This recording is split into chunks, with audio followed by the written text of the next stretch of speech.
Good morning, everybody. We've got a mixed trade in the grain markets on Friday. It is 6:02 a.m. Central Time as I record here. May corn futures down 4 cents at 7.50 and a half. December corn down 2 and a quarter at 6.42 and 3/4. May soybeans up 10 at 16.78 and a half. November beans up a quarter cent at 14.69 and a half. May Chicago wheat down 18 and a quarter at 10.79 and 3/4.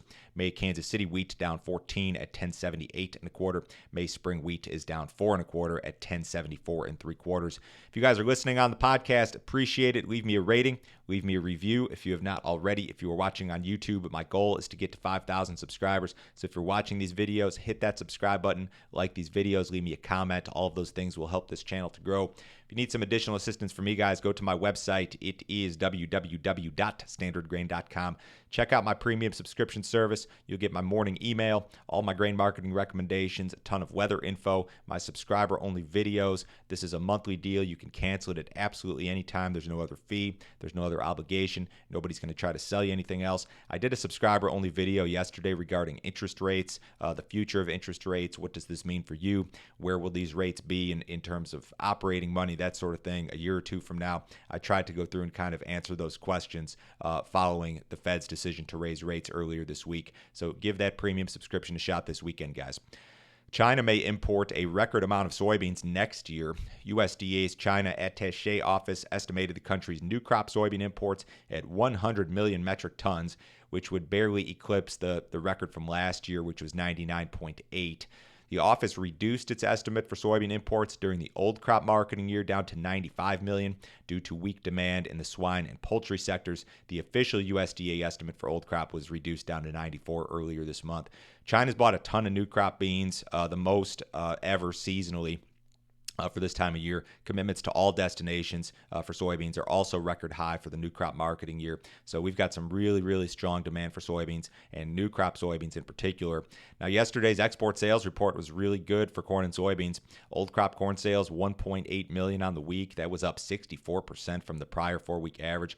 Old crop soybean sales, 1.25 million. That was up 11% from the prior 4-week average. Guys selling 1.2 million metric tons in terms of million metric tons in terms of beans this time of year is not normal. It's happened before, but it's not normal. And I think this has a lot to do, of course, with the light crop in South America. Wheat sales notably poor, only 146,000 for old crop, 326 for new crop, which I guess is better. But you've yet to see any big surge in U.S. wheat export sales as a result of this Ukraine situation. So if you're long the wheat market and you're long because you believe we're going to see a ton of additional export business, you haven't seen that export business yet. Talks between Russia and Ukraine have stalled. Most news outlets report this morning that very little progress has been made. President Biden is expected to speak with Chinese President Xi today regarding issues of common concern. I think that means Ukraine and Russia. This would be the first official call between the two leaders since the onset of the war in Ukraine. U.S. Secretary of State Antony Blinken said yesterday that the U.S. would punish China if any military aid to Russia is provided. He said this: "We're concerned that they're considering directly assisting Russia with military equipment to use in Ukraine." So that's a big risk for us here. I mean, if we get into some sort of issue with sanctions or something with China, again, that would take you back to like trade war territory potentially. That's not a positive. I don't think that's going to happen, but certainly something to be aware of here.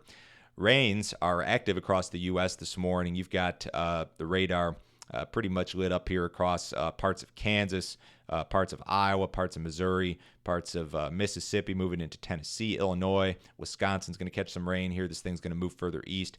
Then you've got kind of a follow-up system that will emerge here over the next kind of starting like Monday, Tuesday next week, and you'll see some more rain in the southern plains and elsewhere. So this is certainly some drought relief for a lot of areas, maybe too much rain for other areas. Now, the U.S., or USDA rather, says the drought is still very much active in the U.S. plains and western corn belts. So these rains that we're seeing this week and the rains that we will see next week should help out the situation. But in terms of drought by crop, USDA says that 36% of U.S. corn area is experiencing a drought, 26% of U.S. soybean areas experiencing a drought, 73% of U.S. winter wheat areas experiencing a drought, and this would be your areas in the southern plains here mostly. Spring wheat, 41% of those areas experiencing a drought. So drought's still very much an issue, but the situation kind of fluid here as rains fall over some of these areas. Early soybean yields in Argentina have been disappointing. The Buenos Aires Grain Exchange said that early soybean harvest had started in the north and that yields were well below each of the last 5 seasons. This was a quote from the report. If this trend continues in the main producing regions, it could affect our current production projection. They added that lower than expected production of corn could force it to reduced estimates for that crop too. Later planted crops may yield a little bit better. They saw some rain kind of pop up later in the season. So Argentina still has some issues, certainly. USDA did report a small flash sale of corn yesterday, 5 million bushels to an unknown destination for old crop delivery. The cattle market was kind of a mixed bag yesterday. Live cattle were a little bit higher. Feeder cattle were lower. Cash trade was down to 138, so maybe off a little bit this week. I think there was some mixed cash trade, but that was most of it. Outside markets, the U.S. dollar is higher. Stock market's lower. The S&P is down 34. The Dow's down 240. Bonds are up almost a full handle. Gold's down $5. Crude oil up $1.50 at 104.48 in the April WTI. Lots of volatility continues there. Everybody have a wonderful weekend. I will talk to you guys Monday.